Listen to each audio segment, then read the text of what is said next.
The following program, Live and Learn, is made possible by Aging Partners. Find out more on their website. Hello everyone and welcome to Live and Learn. I'm your host, Jerry Renaud. We're all concerned about scams on the telephone, on the internet, and now even on our phones.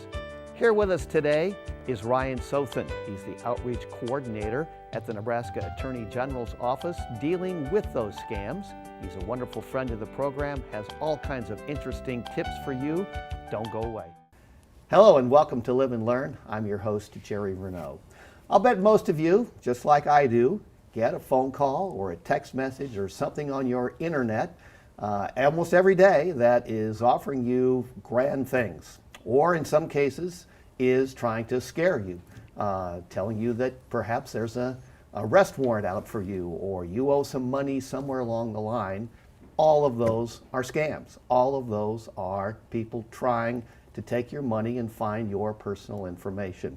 We want to help you avoid all of that and keep your sanity and keep your personal identity and make sure that you keep your money. And we have a fabulous guest here who is going to tell us all kinds of ways to avoid that. It is Ryan Sothan. Ryan, thanks for being with us. I want to make sure I get your title right. You're the Outreach Coordinator at the Nebraska Department of Justice in the Office of the Attorney General.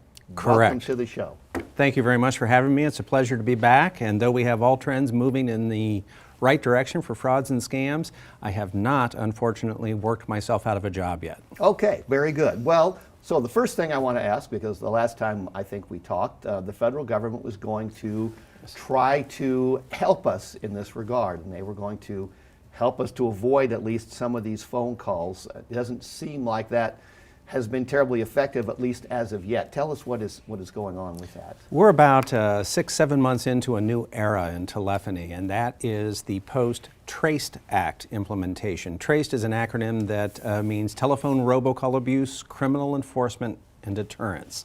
And it is a new digital architecture that features a token that is placed on every call, and that token is essential for authenticating the call as what shows up on your caller ID is in fact the person who's calling you, cannot be duplicated by the scammer, so the scammer can't implement that token, and therefore it's automatic call rejection or scam call detection and rejection in and of itself. First of all, it has implemented across the nation's VoIP or internet-based protocol telephone networks. In this area, that would be your Spectrums, your Kinetics, your Allos. In Omaha, it would be Cox. For consumers who are still receiving the scam calls, chances are they're still on old legacy networks, which are the copper wire-based networks, the old LT&T, if you will, from a number of years ago.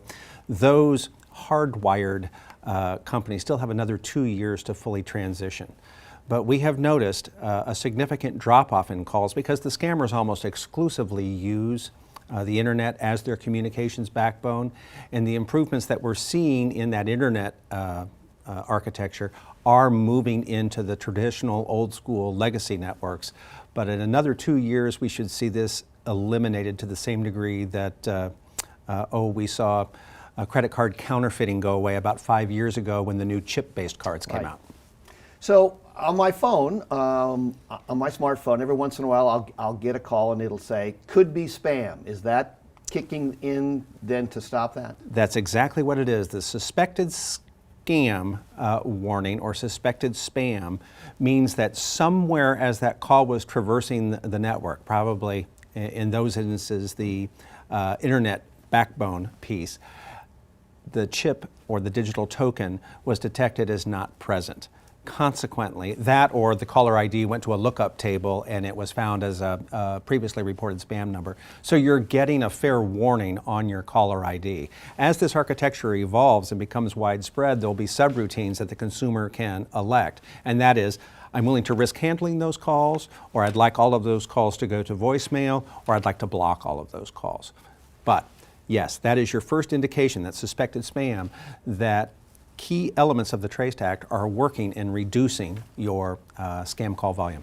Now, as a bit of an old-fashioned guy, I still have a landline. Is that eventually going to kick in at that point as well on those? There are excellent chances, especially in this viewership area, that your landline is one of the legacy-based telephones. And yes, it will ultimately kick in. Give it approximately 2 years, or from the point of this broadcast, I'm going to say another 18 months, and I think that you will see that scam calls, while not 100% eliminated, are probably to the point of no longer being an irritant. Okay, good. All right, let's talk about some of these scams. I like to sort of set our conversation up, and I think we probably showed this one before, but I think it's always good to get a visualization of what is happening on the other end of some of these phone calls. You might think that it is somebody in an office, or it might be this bank of phone calls, but this is sort of a fun one that it's two people sitting in their living room having a cup of coffee, and one of them's making a phone call. Let's take a quick look at it.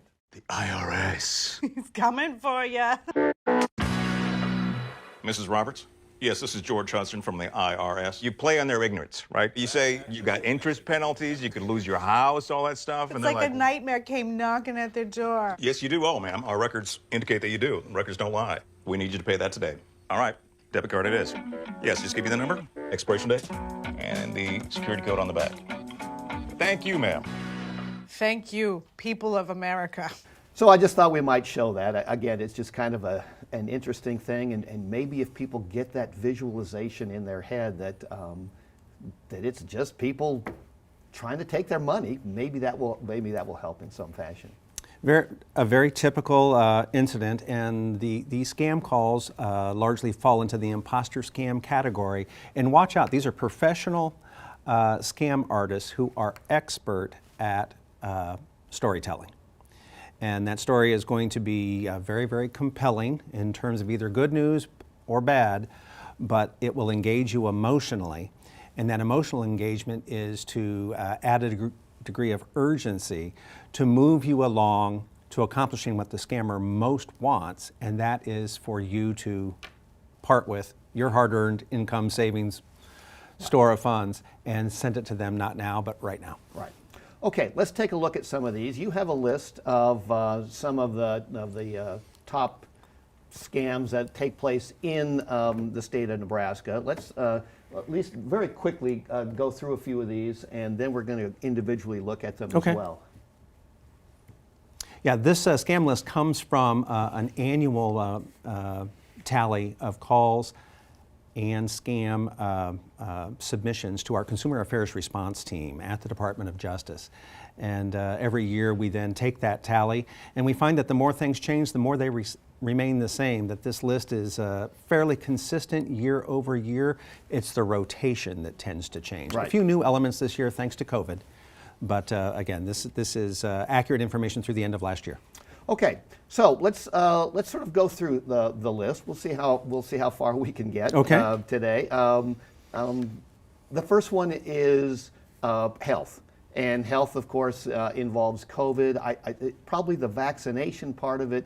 Those scams has probably gone away, but there are a number of things still happening with COVID, are there not? There are indeed.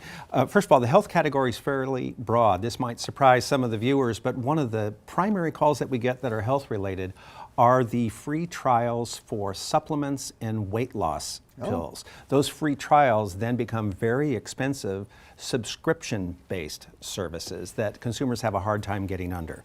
On COVID, yes, there was concerns early in the year last year on vaccinations, especially the second vaccine and then the booster shots, with calls going out regarding those status or your vaccination card or PPP in terms of N95 masks. And so those are all ploys to obtain your personal information.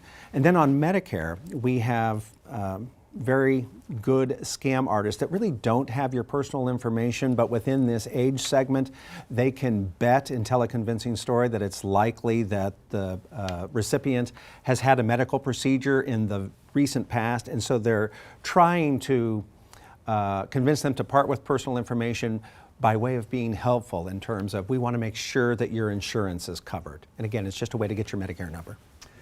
Now, I get a lot of calls about Medicare, and they seem like they're real legitimate. They're very nice voice in coming on and saying this. And what I've started doing is I go, I'm not interested, take me off your list right now. And most of the time they say, fine, we'll take you off the list. And then they're hanging up. But what is Medicare? I mean, the sign-up period is at the end of the year. It seems like all of these calls would be bogus. I'm not sure what they're trying to do sometimes. Some of the calls are indeed legitimate. There's a lot of money to be made within the segment for Medicare-related products, MedSup especially.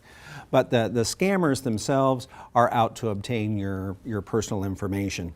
And again, they're just trying to sound convincing and helpful so that you will be put off guard and be more willing to volunteer that information. Now, we also have the one where they'll tell you that you owe money for services somewhere along the line. I would be highly suspicious of that because that should be covered on your statement of benefits that you receive. But one of our key maxims that I'll share again here is that if you did not originate the telephone call, do not give out the information, because you do not know with certainty that that is in fact Medicare. Caller ID can still be manipulated in many cases, though the Traced Act is designed to stop that as well. If you have a question or concern, you can contact CMS, the Center for Medicare and Medicaid Studies, by toll-free telephone number or online to verify that the call is legitimate, and then with you initiating that call or contact, feel more confident in giving out the information. I'd be very wary answering anyone's inquiry by phone. And you know, I'm getting a number of these on text anymore, and I'm not sure how that ended up happening, but I'll bet you I get 4 or 5 a week saying you can still collect on this $2,500, or this is still waiting for you. And I know we talked earlier, when you get the text, is it okay to open it and then go to the info button and delete the caller, or should I not even do that? Should I just or block the call, or should I just delete the text message? Scam text messaging is a new frontier in the overall scam architecture, if you will. We count that actually under internet services, one of our top 10 complaint categories. But to answer your question, yes, you can touch the I in the text message to get to the message envelope and block without fear of unleashing malware onto the phone. Or you can simply delete the text message the first time. If it keeps coming back with their persistency, then you can go ahead and block. Okay, very good. All right, so let's move on from health. Let's talk about imposter scams. This is one that's been around for a while, and obviously it is still effective. It is very effective, and it is the 800-pound gorilla, if you will, because it accounts for the vast majority of complaints to our office. We have imposter scams basically across 5 categories, from business imposters to family and friends, government imposters, romance scams, tech support scams, but this again is the prime real estate of the storyteller, the professional scam artist telling you a story too good to be true or too bad to be believed in a compelling manner that gets you emotionally engaged so that you drop your guard and basically give them what they want, which is your personal information, but preferably your money. Yeah. So give us a quick example. Is this the one where people will call and say, your grandson has been arrested in a foreign country and you need to send money immediately to make sure? That's a perfect example of an imposter scam. That's the family emergency scam. But what the viewers are probably more aware of and have been contacting our office to complain about is tied to COVID, and those are the business imposter scams. So many of our constituents are complaining of calls from, for example, Amazon, where it's the fraud department of Amazon who's reaching out proactively, indicating that you've made a purchase somewhere. Precisely, and that they are going to verify the purchase, and if it's not made by you and therefore fraudulent, quote unquote, they are then going to reverse the charges with you right now on the phone, which is actually their ruse to get you to give up your personal information. Right. Okay, so lots of things with identity theft. but we better be keep moving on. How about auto related? That's one that you say you're not getting those anymore, or at least not very many of them. But I certainly do, and it's about the warranty. Your warranty is almost up. I get them in the mail, and I get them on phone calls. Yes, this is the category for the auto warranty robocalls. We still are getting those, but the new Traced Act has given us increased authority to go after these companies. And in both Florida and in Indiana, we've been successful in dismantling, if you will, those scams. It also, though, gets to the notion of repair and maintenance issues. Oh. And another popular complaint from Nebraskans is in this state where we do not have a price gouging law. We have concerned citizens traversing I-80 who find that maybe around Kearney or North Platte that gas prices as advertised are much higher at the pump. So they want to call and let us know. You know, I was going to Kearney not too long ago, and there's a big sign on the side of the road that had real cheap regular gas, and so I pulled in, and it wasn't. It was only on the one pump, which was, I don't know whether that's a scam or not, but it certainly was interesting. That has been brought to our office's attention on a number of times. Again, it's not against the law in terms of the court's finding, but it makes it incumbent on the consumer to be duly diligent to read the pump before they start the gas, because there is a small placard, if you will, on the pump itself telling you where the discounted advertised gas is available. Sometimes it's for cash only as well, and I don't know many people who are buying their gasoline with just cash anymore. Right, interesting. All right, well, I've been told we're out of time. Well, that was quick. That was quick. Will you come back and finish this up? Let's at least put up a graphic. If somebody has been scammed, think they've been scammed, want more information, what should they do? We welcome them, first of all, to report to our office, and that is at telephone number 402-471-2682. When they call, be sure to press option 1. You'll be connected to one of our live attendants, and that's in our Consumer Affairs Response Team. If you're outside this viewing area but still within the state, you can dial toll-free at 800-727-6432. And then other than that, I just want to encourage the customers to slow down. Mm-hmm. S meaning slow down. L, log the contact, record the telephone number so that O, you can one call and report, whether that's to a family member or friend or to our office. And then finally, who cares? We care. You can reach out and let us know and let us help you either stage your recovery or make sure that you're not further defrauded. Ryan, thanks so much for being with us today. My pleasure. Thank you for having me. And thanks to all of you for tuning in. I'm your host, Jerry Renaud. Please stay safe, stay healthy, and always remember, it's never too late to live and learn. Hello and welcome to Live and Learn. I'm your host, Jerry Renaud. Nobody wants to get scammed. Nobody wants to make a mistake and give away their personal information. Nobody wants to throw money away to somebody who's just trying to take their money. And we all think we're pretty smart and not going to be conned in those kinds of things. But sometimes it happens. And sometimes these people are really good, and we want to make sure and give you some help and some ideas to make sure that that doesn't happen. So back with us again is Ryan Sothan. He is the Outreach Coordinator for the Nebraska Department of Justice in the Office of the Attorney General. Ryan, thanks for agreeing to come back and talk to us today. Happy to be back. Thank you. So these people are good. These scammers are professionals. You have to be careful. Indeed you do. They are more practiced at this craft than we are at rebuffing them. So watch for their ability to engage you emotionally and then apply urgency to get you to act not now, but right now, based on the compelling storyline that they're spinning. Yeah. Okay, so we had gone through a few of the more popular scans the last time you were on. Let's sort of just continue on down that list and see where we go. Online shopping, we had sort of touched on it a little bit, but that really is a big one, and as you say, it's sort of COVID related. It is COVID related because many of us have been fearful of straying far from home, what with masking requirements and the like. So we're moving more of our purchase behavior online. And as we move online, some of the most often reported scams are, I ordered the product and it was never delivered.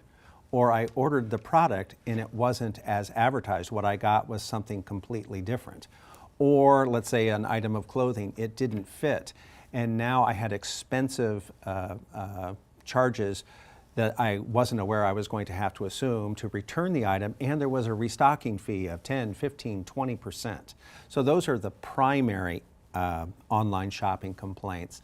But and I think we mentioned this in the last show, we've also seen a spike in imposter scam calls from online shopping companies, most notably Amazon, where the fraud department is reaching out about a purchase that you may have made or someone fraudulently made in your name and on your account, and it's designed to basically elicit your personal information and steal from you that way. Yeah, that's the one that I've gotten. They say, we're just trying to double check you made a purchase for, X number of dollars, and I just immediately hang up. But it also comes through the internet, through emails. It does. In some instances. And you can see how this is compelling because you appreciate the notice, you feel that the company is looking out for your best interest and then voluntarily stepping in to reverse the charges, when in fact you're not dealing with Amazon or PayPal or Apple or United Postal Service at all. You're dealing with the scammer. So, as we always say, and I want to make sure I get it into this program, if you did not originate the call or the contact, if it's an email, do not give out the information. Independently verify, reach out, and when you're certain of whom you're talking to, then you can be much more confident in giving the information. Yeah, that's such great advice because, again, these people are convincing. They are very convincing. Quite practiced at their craft. Yes, they are. Okay. Here's one, travel, vacations, and timeshares. And boy, I get these a lot, and they sound great. It's a free vacation, right? They do sound great. Read the fine print.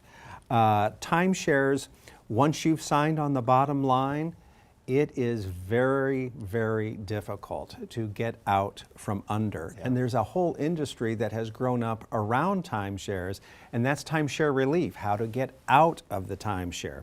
So just be sure you read all of the detail. If you are going to go on the vacation, show up for the 90 minutes or 2-hour presentation, but read the fine print. Yeah, not all timeshares are terrible. Not all timeshares are.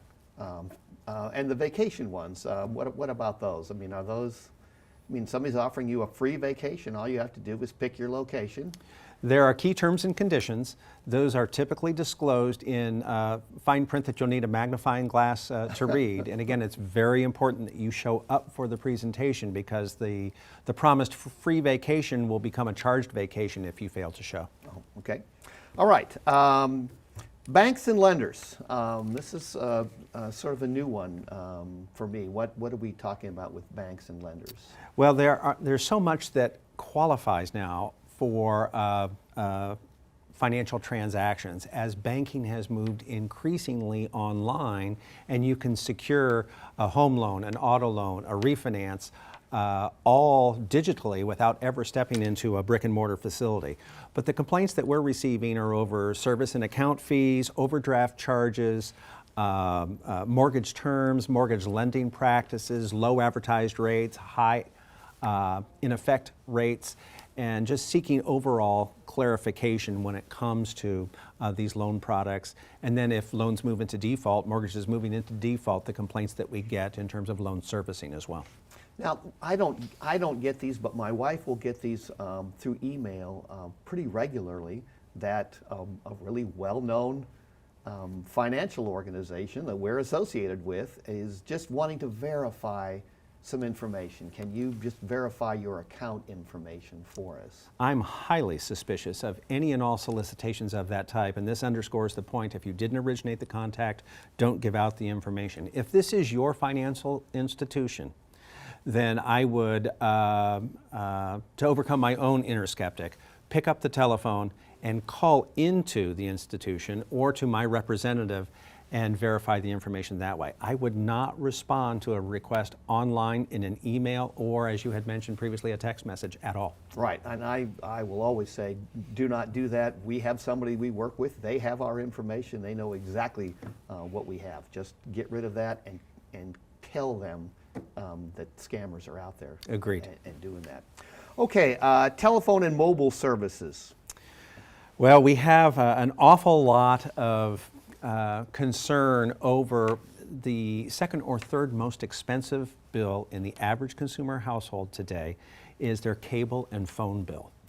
So there are many come-on offers or solicitations that consumers have complaints with, service charges on the phone, apps, and other applications that aren't working as advertised, or contracts that are very difficult to get out of.